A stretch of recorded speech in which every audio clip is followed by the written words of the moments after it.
Welcome, y'all, to the first episode of Surviving WIS, the podcast. This is gonna be something really different and something y'all gonna be like, wow, the stuff you're gonna hear from these stories. And then when I bring on other people, other guests, especially if you've been to this place and you know what I'm talking about and everything, and you want to share some of your stories, be on the podcast, be a guest, you can come through my place and all at any time and hit me up. Y'all know how we do, but I'm gonna give my perspective on like how things, like some things people might have went through. I see if I have a guest and I tell you how I've seen it, how I saw it, or just things that I might tell y'all that happened that people never know. Like, I think I got a few stories that people at the time this happened never knew this happened, because we kept it secret, because the dude would have got fired because they did something, and we had to keep it secret because it never happened. But it's a funny one, so that's gonna be later. Now, what I'm gonna do is, how I'm gonna do this is we're going to take it from like when I first came on, when I first started, up until the end. So between that, we'll stay like different guests and everything. So I'm going to kind of start it off. Like, I'm going to name a few people. I'm going to name some names. I'm going to give you like the catalysts, or like the normal, like the main type. Like, it's got like the main characters. I say the main people of this first season. Let's just say that the first season. So 2007 from around to about 8, 9, 2010, maybe 2015. Some of these people came and left, and some people still there. But from that point in time, that's where I'm going to start. I'm going to kind of start from there and just gradually build up. So y'all might not hear, some of y'all people who on there, y'all might not hear your names or something, or you'll say it because y'all haven't came yet. Like, I think the more interesting stories come around some of the people that came around the middle part of this whole run, and y'all know who I'm talking about and stuff. But let's just get into it. Basically, what you need to know is, for you who don't know what I'm talking about, y'all don't know what WIS is and everything. Pretty much, we was a company, right? We would go in and we count inventory. So if you seen people in the stores, or especially in Walmarts, they would have little machines and we'd be counting things and counting the stuff. Well, that's what we did. And a lot of time we just guessed the hell out of shit. Nobody was counting that stuff. There was not people counting that accurate. It was just an estimate guess. I mean, some people we like, I started getting good at it. I sucked at first, but I got good at it, and I found the secrets and stuff, because a lot of people were just cheating to get up there. But so that's how a lot of people started having to move up in the company. And moving up was hard to do, because you have to. Let me get into that in a minute. Okay, so that's what we do, right? We go in, we count stuff, count the Walmarts. So if you work with this company, that means you would leave out on we leave out on a Monday, sometimes on Sundays. Well, around about 2015, 16, we started doing 4 Walmarts a week. So sometimes we leave out on Sundays and stuff. But basically what you do, leave out on Monday. Sunday, they give you a little time, what time we're gonna leave out, go to the hotel. Monday was pretty much just a chill day. Go to the hotel, set up, and get ready for the next morning. Which, well, sometimes we work like, get up at like 3 in the morning, 4 in the morning, whatever, because we started 7 o'clock. So to be there at 7, we had to set up a certain leave time. So let's just say the store was like 20 minutes away, and we was at a hotel, so we probably, let's say, leave time be like 4:30. So it means you leave at 5:30, because it was always an hour later. Wake up call would be an hour before we leave, so you get time to get up, take a bath, whatever. So we would do that, get up, then leave, drive to the store, get ready. So that's what we would do. We did like 3 weeks. So we might be in Mississippi. I think the furthest I went was like Carolina or something. Was it Carolina? Alabama. Yeah, over the Alabama trip. Oh, some of y'all know about the trip. I drove all the way to Florida because one of my area manager gave me the wrong directions, and we had to drive from, it was like in Shreveport or something, and I drove like 8 hours to like Mobile, Alabama, down in the bottom of Alabama, and I was supposed to be at the top of Alabama. So we had to go through Florida, kind of through the edge of Florida to get back up to where we was going. It was crazy. I should tell that story too, but that's later on when I became a driver. But it's okay. So that's what we do, y'all. That's what we would do. Pretty much, you travel every week. So when I first started this place, it was around 2007. So now, 2007, I pop up into the workforce. There's two ladies sitting there. One of them named Jennifer, and another named Stephanie. Stephanie was really mean. Everybody who knew Stephanie knew she was real mean to a lot of shit. Like, she was one of those, you didn't do what you had to do, you was gonna get fired, you was gonna get rolled up, because she loved the number, especially in those Dollar Generals. If you didn't count 4,000 pieces an hour, you was getting rolled up. I got rolled up one time. So that's what they give us the interview. And I was just coming back from Dallas. I was staying there, and I lost my job in Dallas because of what the hell, I was doing like a vendor thing, and I had just got an apartment and everything, and I was gonna move out of my sister's place who stayed in Dallas, and I was gonna move into my own place, and I was gonna go to this I took a tour to this school called the Art Institute or something, where you learn how to like go in the studios and stuff, and learn how to be producers and all that stuff. It was good. It took me like to a tour where I showed where they filmed like Prison Break and all that stuff, and I was just about to do that, and I lost the job because the company. I came home one day, and then my I guess my brother-in-law, who my sister, his wife, they still together now. But he because he was like a manager at that place, and like the location I was at, I was just pretty much working loads, and we were like shit, like pretty much in the garden center, just straightening up like the flowers, all that crap. It was crazy. So he came in and told me like, hey, today was your last day, and they said they let me go because the loads people claimed that I was just not doing nothing and sitting around in my car listening to the radio and stuff. It was stupid. But pretty much I went to the workforce, and I seen those two ladies were there. Jennifer and Stephanie were doing interviews, told about the job, and I was like, wow, this is kind of cool. You know, it was something different. You know, I never really just been out on a drive where I had to be gone. So, you know, it was kind of like a new type of thing. So like I said, Stephanie was pretty mean most of the time, but when you were like in the Walmarts and you seen her, you couldn't help to look, but she was real. Like I'm just not gonna lie, Stephanie, she like back then too, she wasn't that bad looking. Like, she was thick too. Where I mean, she was a black woman, right? And she had that body, and she would wear these real tight pants, and dudes just be, you know, we counting. She walking around smiling and look. Everybody knows she looking at dudes looking at her and stuff. But beside that, even though she was pretty attractive for her age and everything. I seen her like a year or two ago. She I think she got injured or something. She was walking on a cane or something. But even though that, she was still mean. So yeah, that was Tyler, and that was Tyler, right? So we had different type of teams. So Tyler, we're gonna go through Tyler first. Tyler, those are two managers, Jennifer, Stephanie.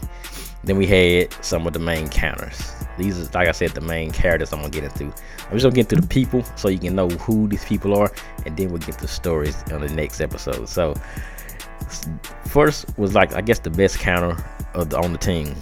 Another girl, Jen. We called her Jennifer Jen.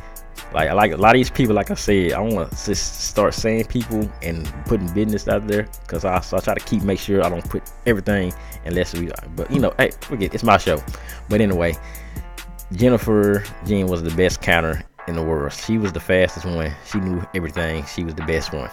So Jennifer, she was I actually knew her from like Facebook or MySpace or tag. So I met her. Like, I didn't know her until when I got there. I was like, damn, that's who I was talking to, like Messenger. I think it was like MySpace, whatever back then.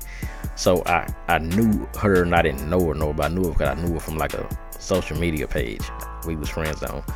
So, and you had her.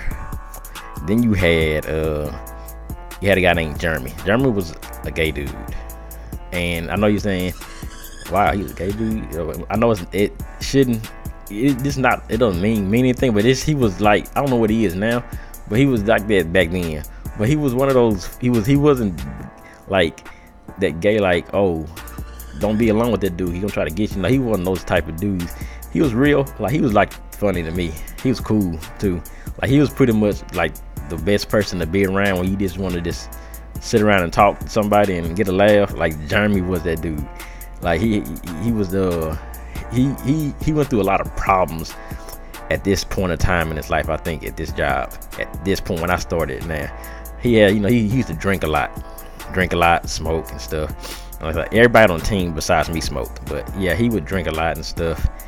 And he was that guy, like, he did, I guess he was the gay thing, but I don't know what I think he turned his life around now. So like I said, some of these people are listening. They like Jeremy, he's a friend on my Facebook, so he probably listening to this now. Like, I just know back then that's what was it. He was going through a point of his life at that point of time in 2007. It was kind of up and down for him, and he was like a recounter, so he was like counting everything back for everybody after they counted it. So he had a pretty good little position there, right? And then we had Uncle Ricky, Uncle Sticky Ricky. Uncle Sticky Ricky was a character, man. I haven't seen him in a few years or so. But Uncle Ricky was an older dude, but he kind of kept around the younger crowd, like our age. He was pretty much one of the guys, if you needed some, like I said, everybody smoked. And I said, people was doing drugs and stuff on this job too. So you needed weed and stuff. Pretty much weed. I don't know how y'all do it. How the hell what y'all do? Weed. Pretty much you want to smoke. Uncle Ricky, you go to Uncle Ricky, he got something for you. He got it for you. Bam, he get it for you. So that was him. Uncle Ricky, he was like at this time, he was just a counter, but he ended up being like a verifier and stuff too. And then him leaving at a point, it's where I started becoming a verifier one day in Mississippi. Where it kind of changed for me when he left. But we'll take, like I said, we'll just keep going in order for the story. So that's Uncle Ricky. Just going through Tyler. Then we got my boy Kev. Kevin was another older dude from New Orleans, and Kevin was a character too. He was probably the biggest drinker around, and he was always, don't catch him on a drunk day, because he's not taking you nowhere. Because the drivers are supposed to take you places. Like when I first started, the drivers used to do like food runs. Okay, we're going to food run on 5 o'clock, and then another one at 7, and he would do it. But as the years went by, nobody did food. When I became a driver, dudes I was the only one that would take anybody, because I guess people just like, I wouldn't say no. I didn't like to be mean. Everybody else was like, F you, we're not taking you nowhere. So everybody would call me. Every team would call me, because I was the only one that would take anybody anywhere. So I got into it with a co-worker for taking one day in Mississippi. Like I said, I'll say that story too. But that was when that was Kevin, drunk guy all the time. When he ain't drunk, but he liked to cook too. So he would cook food, or he'd bring food and stuff. But he was cool. He like these people. I had no problems with, pretty much. Me and Kevin kind of butted heads sometimes when I used to verify. He became a recounter. He always owning me by getting those numbers in, and we was kind of cheating. Like, hell, we was cheating the numbers so that Walmart people wouldn't catch it. But that's another story too. So and then who was the rest on the Tyler crew? Tyler, Uncle Ricky, Jen, Stephanie, my boy Jack, Ballin, Jason. If y'all ever remember back in a few years ago, I did my first show, my first ever rapping. When I started rapping, the first time I was on stage, I was on the stage with him, and he he's a rapper too. Like, we recorded a few songs. I recorded some songs in the studio, and then he originally sent me some stuff that I need to start putting out. But yeah, so I know if Jason this and this, we're gonna work on that music. Like the dude is real talented in music. He never wrote a thing, but he'd go off his head. But he was another good counter. But Jason was like, he was one of those dudes that like, he knew how to go to the deli and cook and take stuff, and he would go to the deli and get food, then go to the stock room and eat it and never get caught. And never get caught. He hooked. Then he started getting other people onto it, which ended up turning into the chicken story. Which I think I'll tell you that one next, cause that's kind of was the early one. I know y'all think. I know a lot of people must think there was actually 2 chicken stories, but the first original was Tyler. The whole Tyler crew got fired one day, and we'll get into that story in a minute. And almost me included. So that's that. Tyler, Jason, he was cool. He ended up being my roommate for a long time before they would room me with like gay dudes all the time. I don't know why. I guess they're like, since Robert I don't know nobody, and I didn't care. Like, I didn't know like who I want to room with. So they always room me with the gay dudes. I don't know why, but the first roommate I had was this dude named Sid. He was from Shreveport, and I never knew he was gay. But we would never talk. Like, he'd come in the room, and then he would leave, do whatever he do, chill with whoever, and he'd come back late at night, and I'd be asleep or something. And then one day, one of the dudes was accounting. He was counting in the store, and he had like walked by doing something. I think he was like a verifier or something at this point. And they was some dude asked like, "Hey, Rod, how you like your roommate?" I'm like, "Oh, he cool. You know, I don't say nothing to him. Oh, you don't got no problem with him? What he do?" It's like, "What? Well, you know he gay?" I was like, "What? He gay?" Like, "Nah, I didn't know that." And they left like, "Oh, you didn't know he was gay?" I was like, "Nah, he looked like a regular dude. He used to work out and dress like a regular dude, and I was going to the gym." But then I started that, because when I heard him talk for a minute, I didn't think he would. But now I started hearing him talk, and I was like, okay.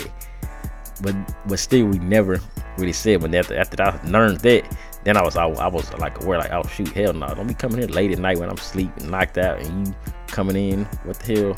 So I would be keeping my eye, and I hate like getting up and walking. If he was in the room, I hate to get up and like walk around, like, so kind of like I thought he'd be looking at me or something.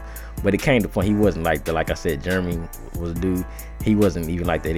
I guess a lot of the people who was gay on this job, they weren't like those gay that like try to chase after you and make you turn gay. He was cool. We ended up being pretty cool before he left. And yeah, he was pretty cool dude. But I think I only roomed with him like a few times for like a month or so until they switched me to Jason. But yeah, so it was weird though, because I never had to room with like somebody I didn't know he was gay, so I didn't know what to do. But that was them. And then we had that was pretty much the main people around Tyler at this point of time. We had 2 people. We had 2 vans though, so we had a lot of people, but we had 2 vans. But those are 2 like the main people, because they was around. They had been on the company before, like since for years still, a few years still. Like I just got on, so when I got on, it was me and a few other guys. My dude Ace from Chop Hill, my boy No Muscle Russell, a lot of dudes got on with us when we started. It was a whole bunch of us, and that's gonna fly into the chicken story. I guess I could tell it today. I don't know, but so we was kind of new, but we had 2 vans, so we would go Walmart, and then we used to pick up people at Oxford Point, which most of the people from Oxford Point was on that second van with me. That's where the most, and then I guess the good counters, they rode on the other van. So we had that. Then we had a Dallas crew. Dallas crew had this lady named Miss Everett. She was a manager, like an area manager too, kind of like what Stephanie was. And then she was like over to everybody still, but she's from Dallas, so she rode with Dallas. She was an older lady, but she actually she was real cute for her age. Like for an old lady, she was kind of fine looking for an older lady. Like she was like 50 something, but she had that look like, wow, I wonder how she looked like when she was younger. Like she was still looking nice for her age. So and she never really, people said she was mean. A lot of people didn't like her, but she never had no problems with me. I kind of liked her. She never really had no problems. Like I never had no problems with her. So it was her. Then we had a few like drivers. I think we had Lucy and the other guy. We called her. I called what they called her. We called like Mama or something. But they called both of them Mama, but they called up Mama something. But they was like the driver ladies for Dallas. Like I said, Dallas had 2 vans too. Dallas had 2 crews. Had a lot of people in Dallas. Dallas ended up becoming nobody. Like it was no Dallas team for a minute. After this point, I think they left after a few years, and it was no more Dallas. Just a few people. Maybe then it was like 1. But on Dallas, we had they had some of the characters for Dallas. Had this dude named Jizzle. He was another dude that sold weed and stuff, you know. And then we had you had Paula. She was a cool little chick girl. We still friends on my Facebook now. She was around for a while, you know. Then we had I believe Nikki was there. Nikki, I had a crush on Nikki because she was fine, but she was with her boyfriend at this first time, and then she ended up talking to my roommate, which could have been me, but I'll tell y'all this story in a minute too, well later. So and then the pretty much the characters for Dallas were these 2 people named, we called this one dude Billy.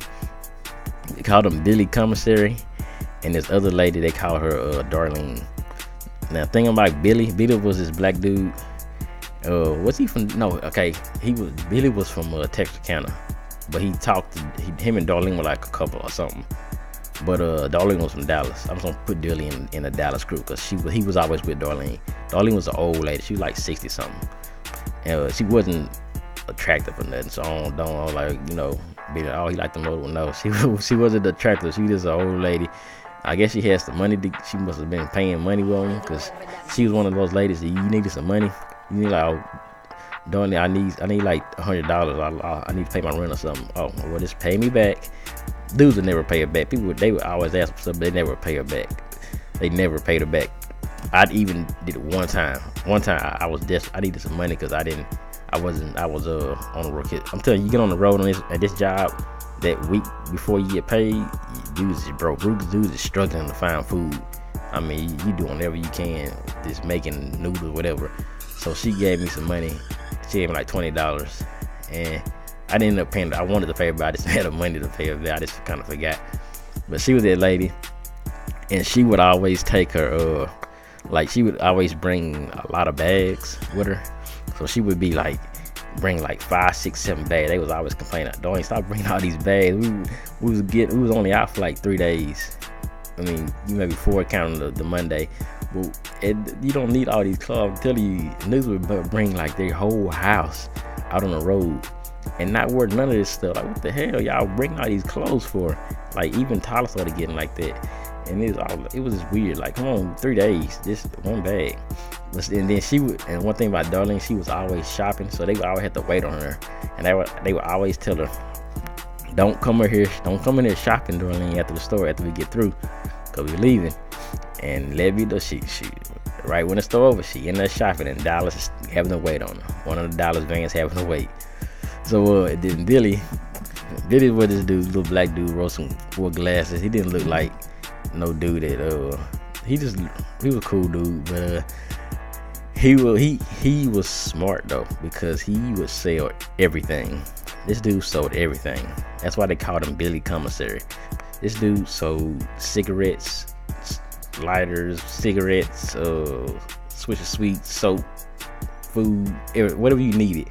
I mean, he would buy a whole carton of cigarettes. He didn't even smoke, but he would like buy like a whole carton of cigarettes. He'll sell the pack, or he'll like sell a cigarette for $1 or something. Cause like I said, everybody up here smoked. Everybody smoked cigarettes. Everybody smokes. It was smart because everybody needed a cigarette every other second. Somebody needed a cigarette because everybody just had to smoke. So he ended up doing that, and that's why they called him Billy Commissary. And they was together like a couple. Like he was with I don't know what the hell him and I don't even want to know what they was doing. I don't want to picture it. I don't want to know. But that was the kind of like that was kind of like a couple or something. So, and then we had this dude. I can't remember this guy's name. If y'all listening out here and you was from the first, I know Jen would probably know. But this one guy, this dude right here looked like a serial killer. I can't remember his name. But he looked like that guy on every job that you knew one day he was gonna snap and come through and come down and just shoot everybody. This dude looked at like he looked like he already done killed a few people. Like he was a white guy with some glasses. No, kind of his hair was kind of bald at the top and on the side. He had this psycho look to him, and he would get into it with a lot of people. And like I was like, I don't know. I didn't really. He said some. When I would talk, like I said, I took this from this Dane Cook comedy. This dude named Dane Cook. He had a little bit about this, like that creepy guy at work. This dude was that creepy guy at work. And he's like, he would always go talk to that guy, because when that day comes, when that dude come out and snap, you gonna be with you. Be like, okay, he not gonna shoot you because he remember you was nice to him. So I would be kind of nice to him. If we was counting together, I would just say, if he said something to me, I just kind of say some things. I don't remember us having like, I don't remember having like this out conversation, because I think he was kind of list to himself type. And that was that guy. That was the creepy guy at work. He was the creepy guy at work. Everybody knew it. Like people kind of used to like to avoid him at all cost. So then we went into I was going to the Texarkana crew. The Texarkana crew was the crew. Pretty much the dudes I hung around a lot at this first point of time, and cause like one of the dudes, my boy Shan, he used to play a lot of 2K and Madden, and a lot of them would bring that game, so I would be over there, and that's kind of how I just started just hanging around them a lot. We used to go to this. We went to Natchitoches to the college over there. I think it was Northwestern, like back, and then we had a store out there, so we stayed right across the street from the college, and we just walked through the college. They were just going through the college, and they were just trying to find women and stuff, and just walking around doing it like we was walking down there, like we went to school there. Like this type of dudes, they would go out and just start doing stuff, finding stuff to do. Like they was cool, but these dudes didn't give a damn. These dudes would do whatever they wanted. Like if at this point, if you was like, because we used to have to go in the stores, and if we needed like to check an item, if the item didn't scan, the Walmart people would have to come up to us and ask us. They'd be like, we call a SKU check, right? And there was always be like 3 or 4 Walmart employees kind of waiting around to make sure we call one. And there was always like 1 or 2 fine Walmart females that would be in. So most of the time we just be calling just to get the woman over there, get their attention, to talk to her. And then by the time we get through, it'd be like 3 or 4 o'clock, 4 or 5 o'clock. We used to get done by the Walmart. They would never fail. At least somebody from Texarkana is gonna have one of them females from Walmart. You're like, oh, that was the girl from Walmart up in the room, and it wasn't gonna be just one of them. 1, 2, 3, 4, 5 of them was gonna be in there. Like I'm talking about train. I'm talking about these dudes they didn't give a damn. And this was kind of fun when I first started. Like I said, it was kind of point of time where it wasn't a lot of couple co-workers doing co-workers. I mean, it was a few, but it was more like you went out and you started meeting people, and people would come back to the room, bringing back to the room. There's a lot of meeting more. It was like kind of just meeting people, just dating, like a damn dating site. Meet new people, bring back to the room. That's what they was doing, and that's what Texarkana was at. They was pretty much their whole thing was just doing that, going out, see who they could find in Walmart. Either it was a customer or a worker, whatever. Hell, sometimes it was managers, it was supervisors. I'm telling you, they could bring anything back to the room. It wasn't off limits to them. So, they was the coolest ones. The main kind of calluses on that crew was a dude named G. He was like the driver, the supervisor. He was like a verifier this time. G, big dude. You didn't want to fight. You didn't want to have no fight with this dude. Bald-headed dude. You didn't want to have no trouble with this guy. He was gonna knock you out in 5 seconds. G was cool though. G was real cool. He ended up becoming one of our flow leaders at one point. Through a few years later, where and then they called him the drill sergeant, because he would just treat us like we was in the army. Like it was like a slave ship with him when he was a flow leader. And then we had pretty much the main characters for this thing is Shreveport. Not the main character, but So this is what kind of where, like, Shreveport is where the guy who ends up running the company stayed in Shreveport, so it kind of ended with him. But I mean, I hate saying names, and like I said, I don't want to put stuff out there. But then I'm just gonna call him DB. We had DB. DB was first he started off as like a manager or something, and ended up becoming the head guy right before. And so DB was the pimp of the century. DB had women like this dude.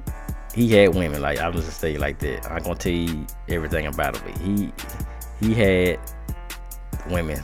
Pretty much most of the cities, he knew somebody there. Most of the cities. And this was a boss man.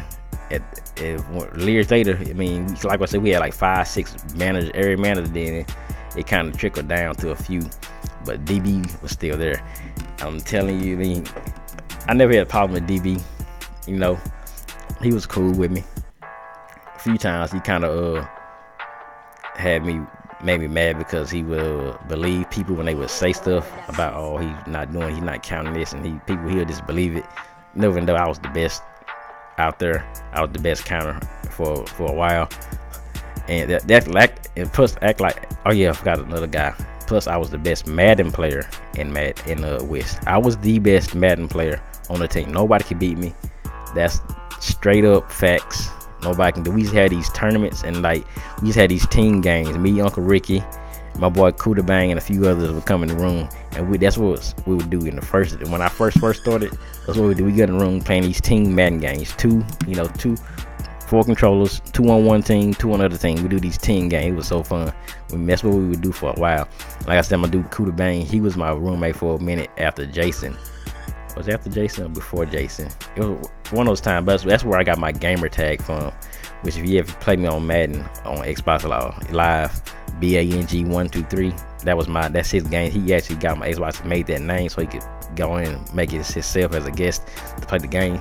And I just used that name, and that's how I got that gamer tag. But yeah, like I said, DB, he played the game too.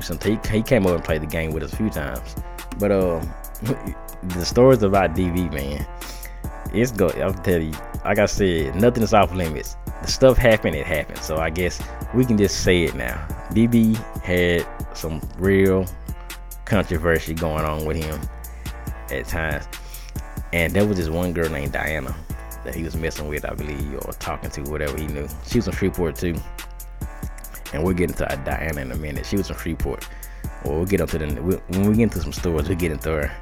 So Shreveport, it was a lot of main guys in Shreveport, but two main, my boy CB, Breezy, Freddie P, they called them. They was there for the long. They was going from the start to the finish. They was there, and I still, like I say, Breezy probably listen to this. He's been cool with him. I've been cool with him for a minute. And Freddie P, Breezy does he has like a label, so y'all, you check him out, y'all, on his list. Check that out.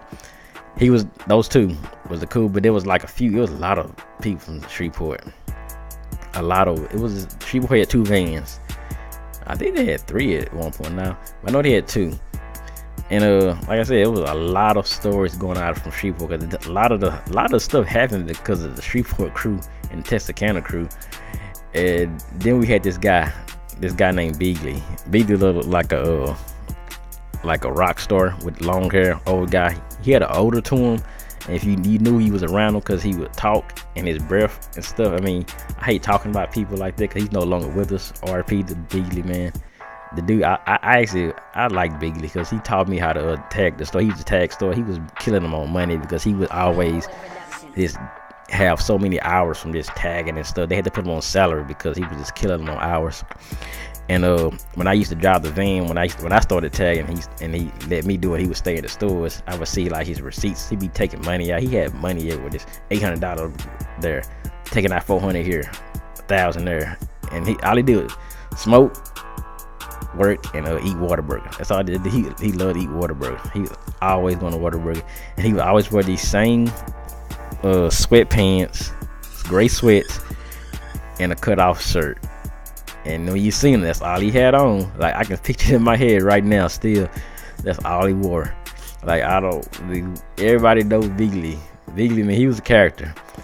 And he when he ran the flow, it was funny because he was always getting to it with some of the co-workers because they wouldn't go where he tell them to go.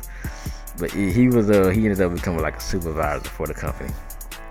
So we got DB and Bigley. Those are two kind of the main ones.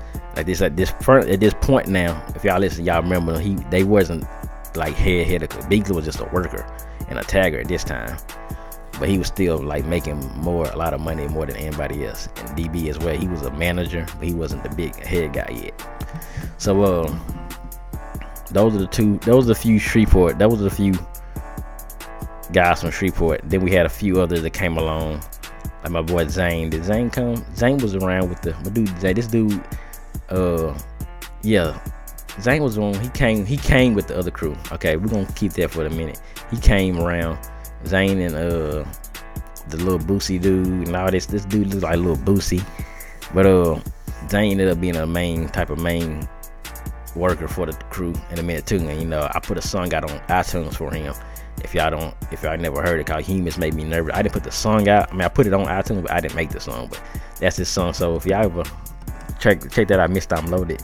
That song that I put on iTunes, I did that. I put that song on iTunes for him. But he was there, and then I believe there was a dude. There was a dude that did, the dude that did my tattoos. I think JP. His name was JP. He was there for a minute. I think he was there at the beginning. Yeah, this dude would always try to get women to do tattoos. Like he would go to Walmart and that's how he would get the woman to come to the room. Like, hey baby, you like tattoos? That was his line. You like tattoos? And he get them to the room. And that's how he tried to lure them to the room every week. He tried to lure them with them tattoos. But that was kind of the crew of the people at this point in time. And like I said, it was more. And we had this when I first did it, before we did a Walmart, we did like a Toys R Us in Longview. So I met some of the other crew there. And that's where I got this nickname Jen gave me called Wondering Rob. Cause I was just kind of just always walking around and not counting nothing. So you always see me walking around like I'm wondering where to go, like I'm just wandering around. So her and Uncle Ricky would call me that for a minute. It didn't stick, but they called me that for a minute until they started calling me Rob G, which is how did I get that name? I got that name from G actually. G used to call me just Rob G. For some reason, that's what everybody started calling me. But before all that, if y'all remember, they was calling me Wondering Rob. That's what they was calling me. But yeah, that's what it is now. I set you up with the people, the stories. That's just a few people. Like I'm telling you, the greatest stories come around when a lot of other people come into the job. But the stories here are still great. Still some great, crazy stories. But that's just kind of like the people. So it was a crazy company, pretty much drugs, people smoking weed, partying, getting up in the morning, counting Walmarts, counting it wrong most of the time. All right. I don't know how the hell we was counting. It was right. I mean, it was good enough for us to keep working because the Walmarts didn't really say, oh, these dudes, they in here just messed up and drunk. Like, but I didn't do nothing because I was just kind of just chilling to myself. But that's kind of what it was. So I'm telling you, then we got stuck. I got stories where I almost went to jail. I had warrants and I got lucky that I didn't get caught. I was riding in Shreveport. I'm telling you, I got stories of like, man, it's just so much stuff that's gonna be put up on this podcast. I know this one went kind of long, but I had to give y'all the rundown of like what this place is about if you didn't know. And if you listening and you was here and you came in the middle of the year, like maybe years later, from not in 2007, but like maybe 2010, 13, 14, 15, 16, y'all listen, like, and then y'all can hear some stuff that y'all be like, wow, that was crazy. And then, cause y'all know around, if y'all came around the middle of the year, then y'all know a lot of the crazy stories are gonna be crazy. But I guess I can tell y'all the story about the chicken crew. Yeah, the original chicken crew. Then we'll tell you that story. the original chicken crew. I'm gonna tell you that one. I want to bring on one of my my homeboys to come over here and talk about it. Oh yeah, but I gotta tell you about the main guy. The head guy was Pete. The dude named Pete, white guy from Dallas. Pete was always just walking around showing people stuff on his iPhone. That's all he would do. Walk around, show people stuff on his iPhone. And like, Pete was cool. I liked Pete. Me and Pete never had a real problem. Cause he's the one that started, like, he's the one that started me. If like, people who work here know this mean, when the slashing of tags, he the one that started that. Like, I was the one that did. I was the one that started it. Cause he just told me, hey, go there and slash the tag, make sure they all count and got something on there. And that's what I started doing, just doing that. Cause he can, like, sometimes he didn't care if I counted, but he would. And I'm the one that started doing it. I'm the one that started doing that slash and tag thing. And people didn't know if y'all worked there. I'm the one that started that because Pete told me to start doing that. So yeah, Pete was the head guy, and he was over everybody. He was everybody from DB to Stephanie, all that. He was the top guy. So with that being said, the rules of this job, I forgot, was you can't drink, can't bring alcohol on the drive, on the van, no drugs and all this stuff, weapons, whatever. With that being said, all of this stuff was being done. They broke all the rules. Alcohol, beer, drug. I'm telling you, there was nothing that we said we wasn't supposed to do that they did do. Like, I mean, everything they said we were not supposed to do was done, pretty much. And so I went to this story about this is now the chicken crew. I think we can tell because the Tyler, like I said, the Tyler crew had 2 vans. So my dude, like Ace and all them, and Mike, Big Mike, Russell, I think Russell stayed. But yeah, all those guys. Ace was one of them, and a few others, if I remember. But it was a lot of us, pretty much all of Tyler, right? This is around when Jason, like I said, my dude Jason, he used to know how to take chicken. He used to know how to get in there, take chicken, go around the back, not pay for it, and never get caught. Like, he never got caught. He was like the ambassador of stealing the food and never getting caught. So one day, when we was counting in a store in Mississippi, everybody was doing it for a while. If you know, a lot of people started doing it, and they would just take the tag off and just walk around and eat, right? So I guess the stores got word, because the Walmarts, they would talk to each other, right? They would talk to each other, and they would probably call it, hey, watch them workers, because they might be in there stealing some of your food. So, you know, keep an eye on them. You know, you got cameras and stuff. So we was going into we was in Mississippi. I remember like it was yesterday. This is when the crew, like I said, we had 2 vans. Tyler had a lot of people. Everything's good. We counting. Lunchtime come around. Everybody goes to the deli. Everybody goes to the deli, and they get what they got to get. And this normal time, they go like, hey, you know, you gonna do the trick. You gonna do the walk around, get that thing. Some of them would even give it. They just put it off right there after the lady handed it to them, or whoever handed the food. They would just pull it off right there. Bam, put it off right there. Walk out the store, or just walk around or whatever. Eat the food and stuff. I get my food. I did it like once or twice, right? I did it like once or twice, and I got away with it that time. But at this particular time, I was gonna do it again. But I had the money to pay for it, but I didn't have a whole bunch of money left.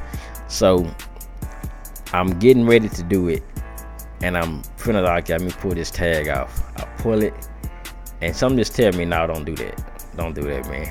Just pay for it. So I'm walking, and I end up paying for it, right? I go to the register and I pay for it. I was going to throw my receipt away. I used to do that. But I just put it in my pocket. I was like, well, all right, whatever. So we get back to counting. Come back. And then I started seeing like some of my people, all of my people, like from Tyler, we was counting together, and all of a sudden, one person, he be gone. 2 person, 3 person, 4 people, 5. I think it was like 5 or 6. They was all from Tyler. And then one from Shreveport, but he ended up getting himself out because somebody from Walmart helped him and stuff. But it was like 7 from Tyler, right? And they was all just, it was like you would be counting with somebody like, dang, what happened to that guy? What happened to what's his name? And you don't see him in a long time. You don't see him no more.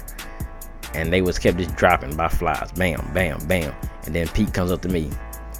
He's like, did you pay for your food? I was like, yeah. So you got your receipt with you? I was like, yeah. I reached in my pocket, hoping that I still got it, and bam, I give it to him. He was like relieved, like, oh, thank you, man. I'm glad. Okay, thank good. And I went like, what was that for? And by the time it was over, when we got done counting, I can't find none of my people from Tyler, the dudes I know from Tyler. I'm like, what the hell these dudes went to? And that's why I heard, yeah, man, them dudes got fired. They got sent on home on a bus. They was stealing chicken. Cause Jason, like I said, Jason did it, and he's just like, man, I told them dudes, y'all don't know, y'all gotta rock around the back like I do and stuff. Until the Jason never got jealous from Tyler too, but he was the only one that never got caught. But the other, everybody, it was like half the van was empty when we got back to leave, cause everybody from that van on Tyler was on that van and got fired. So they ended up having everybody on there on camera stealing chicken. Everybody on camera. They would, when they was taking them out, when those people was dropping, like one guy be gone, all of a sudden another guy, they was taking them into the room, and they was showing them, okay, did you do this? And they might say, no, I didn't do it.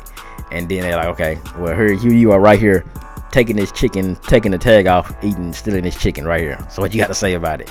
And there's nothing they could do because they got them on camera.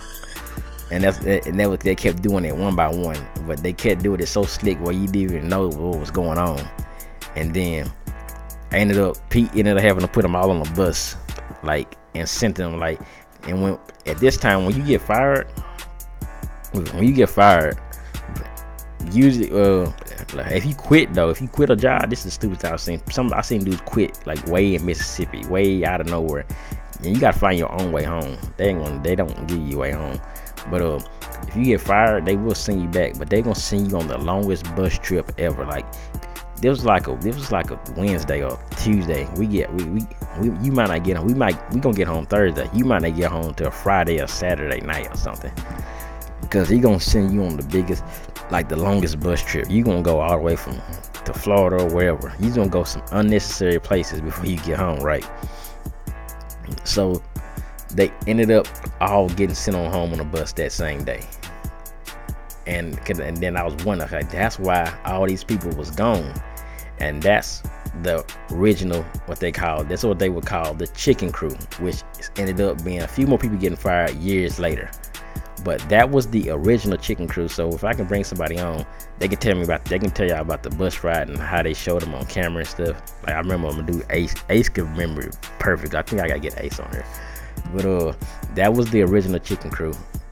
And like that, I'm saying this is the type of stuff that was going on this time. That's just a minor story. I'm telling you, the stories that we got that I know, it's a lot of stuff, from fights to drugs to death to just so much different stuff that went on here.